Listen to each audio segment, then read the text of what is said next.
ඉතාමත් ලස්සන සුබම සුබ වාසනාවන්ත දවසක ඉතාමත් ආදරෙන් ලිංගතුව ඔබේ හදවතට නිවසරේන මේ මොහොතේදී මගේ රත්තරන් අම්මේ තාත්ති දීපතේ ගීතාවලිය 62 මෙන්න මෙහෙම කියනවා මගේ සිතට සහනය ඇත්තේ දෙවිදුන් තුල පමණයි කියලා. ඉතින් අපේ ලස්සන ගීතයකුත් තියෙනවා.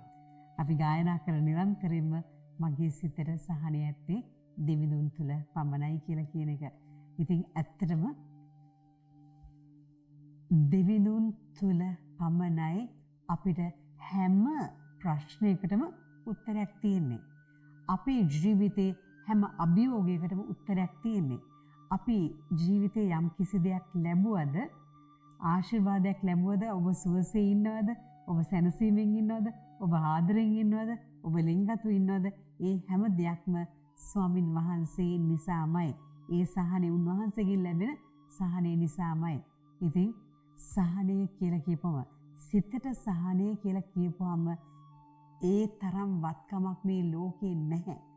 සිතේ සහනය රත්තරන් අම්මේ තාත්තේ දුවේ පුතේ මට කියන්න බෑ රත්තරන් හා සමානයි කියලා. ඒක දිව්‍යයන් හා සමානයි. දිව්‍යමය භාවය හා සමානයි. මොකද අපි පහසුවෙන්ම කලබලයට විඩාවට පත් කරගන්නේ මොකක්ද කියලා හොත් අපේ අවයවය තමයි නම් අපේ හිත කියලා කියන්නේ. හිත හරි පහසුවෙන් කැළඹෙනවා. හිතට දුක දැනෙනවා. හිතට වේදනාව දැනෙනවා. හිතට මේ ආකාර නොයෙකුත් ආකාරයෙන් ලැබෙන හැම දෙයක්ම හිතට හරියට දැනෙනවා. ඒ දැනුණාම හිතේ තියෙන සහනය නැති වෙලා යනවා.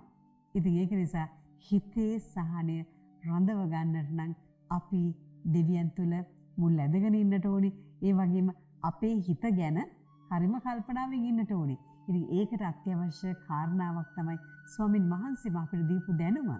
එහෙනම් අන්න ඒ දැනුම කියන්නේ මොකන්ද? mindfulness.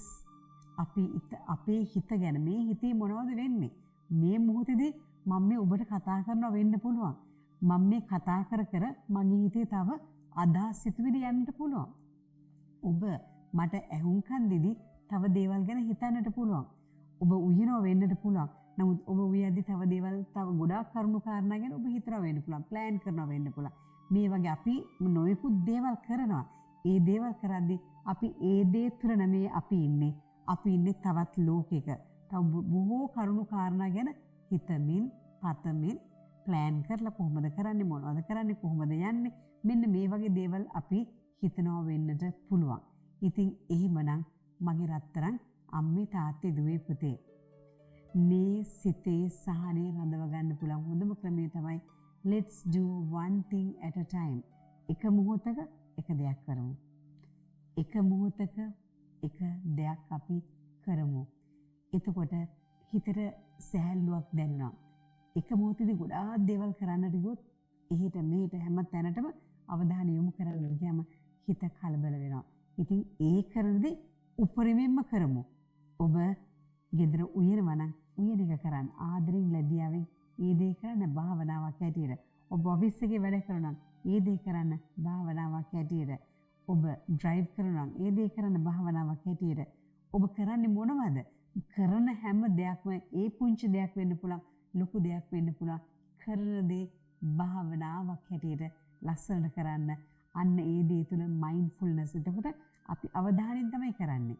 එතකොට හිත අවධානයෙන් ඉන්නවා කියලා කියන්නේ මගේ හුස්ම ගැනීම හුස්ම පිට කිරීම වෙන්න පුළුවන්.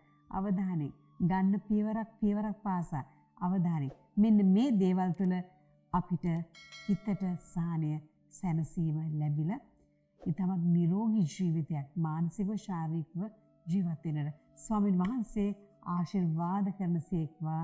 ආමෙන්. ආමෙන්.